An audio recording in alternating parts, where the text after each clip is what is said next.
আমার বাবাকে প্রচুর পরিমাণ মারধর করে, সেটা পুরো খুলনা শহর সবাই জানে, আমার ফুল ফ্যামিলি জানে। এবং আমার কাজিন আছে, ফুফাতো ভাই, সেও পাশ থেকে, সবাই তো আসলে মুভ করে না। আমার এই ফুফাতো ভাই 2-4 জন ছিল যারা এসে দেখে যে আমার বাবাকে আমাকে পিটাচ্ছে, মানে মেরে ফেলার উপক্রম হয়েছে। সেই মুহূর্তে ওরা এসে আমাদেরকে সেভ করে এবং তারাও এই আক্রোশের শিকার হয়।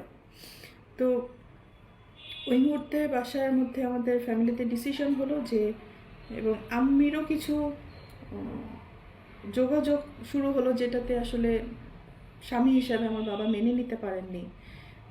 আসলে এটা বলা উচিত না, যাই হোক এখন বাধ্য হয়ে আমাকে বলতে হচ্ছে। না বললে আমার ইমেজ যেভাবে তারা নষ্ট করার চেষ্টা করেছে, আমার তো অল্প ছোটোখাটো একটা ইমেজ, সুন্দর যতটুকু কাজ করার চেষ্টা করেছি সেই ইমেজগুলো সে নষ্ট করার চেষ্টা করেছে এবং দেশের মানুষের কাছে আমাকে একদম ভূমিদস্যু হিসেবে প্রেজেন্ট করেছে। হ্যাঁ, একজন নায়িকা হিসেবে না, আমাকে একজন ভিলেন হিসেবে প্রেজেন্ট করে ফেলেছেন, যেটা একেবারেই মিথ্যা কথা। তাদের এই দোষগুলো দেওয়ার কারণেই, ঢাকতে যেয়ে এই কাণ্ড কারখানাগুলো করেছে। তো মেন কথাতে আসি। তো ওই সময় আমার বাবা তাকে ডিভোর্স দিতে চেয়েছিলেন এবং বাসার থেকে দীর্ঘ 4 বছর আমার মা এবং বোনকে আমাদের বাড়ি থেকেই উনি বের করে দিয়েছিলেন। এটা আমাদের ফিল্মের সবাই জানে, আমাদের পরিবারের সবাই জানে, খুলনাবাসী সবাই জানে। এবং আমার বাবা অতিষ্ঠ হয়ে মারধর খেয়ে পরে উনি থানাতে জিডি করেন, আমাদের খুলনা সোনাডাঙ্গা থানা। 2019-এ 14 মে একটা জিডি আছে, এটা আমি দিয়ে দিব, বা আপনারা খুঁজলে সবাই পাবেন। ওই সময় থানার ওসি সাহেব হয়তো উনি আপনাদের ভালো করে ব্রিফ করতে পারবে ঘটনাটা।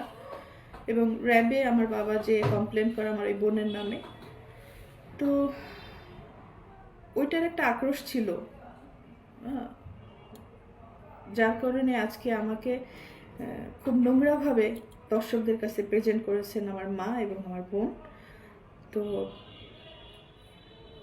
আমি আরেকটা কথা বলি, সেদিনকে যে আমি খুলনাতে গিয়েছিলাম, খুলনাতে যার মেন কারণ হচ্ছে ওয়াসা আমাকে চিঠি দিয়েছে, যেহেতু আমার ইলেকট্রিক্যাল লাইন এবং ওয়াসার লাইন, আমার নামে যে লাইনটা আছে, এটা অবৈধভাবে আমার মা বোন দখল করে রেখেছে এবং এটা ভাড়াটেরা ইউজ করে। হ্যাঁ, এই ভাড়াটে বাড়ির টাকাটা ওনারা নেয়। হ্যাঁ, ওনারা বলছে আমি দখল করেছি, তো দখল যদি করি আমি, তাহলে আমার মা বোন কীভাবে টাকাটা, মানে আমার বাবা মারা যাওয়ার পরে রীতিমতো তারা ওইখানে কবজা করেছে এবং দখল করার চেষ্টা করছে। তো তারপর আমি বলছি যে, মনে করেছি যে আমার মা বোনই তো, খাইলে খাক, আমি ওটা দেখিও না, নেও না, আমি যাইও না, আমার রাস্তা আটকায় রাখার পরেও। তো যেহেতু তারা ওই ইলেকট্রিকের লাইন এবং ওয়াসার লাইনটা অবৈধভাবে ইউজ করছে, তারা কোনো টাকা পয়সা পরিশোধও করে না, অনেক টাকা বকেয়া পড়ে যায়, পরে দেখা যায় যে আমার এই বিলগুলো সব পরিশোধ করতে হয়। ভাই, আমি তো মানুষ, কাহাতক করব, কতক্ষণ করব, কতদিন করব? আমার নিজের জীবনের দিকেও তো তাকাতে হবে। তো যার কারণে অফিসিয়াল চিঠি পাওয়ার পরে আমি ওখানে প্রেজেন্ট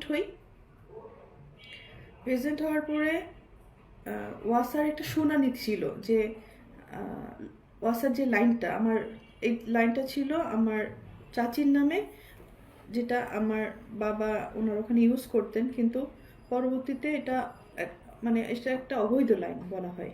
তো যার কারণে অনেকগুলো টাকা, আব্বু মারা যাওয়ার পর অনেকগুলো টাকা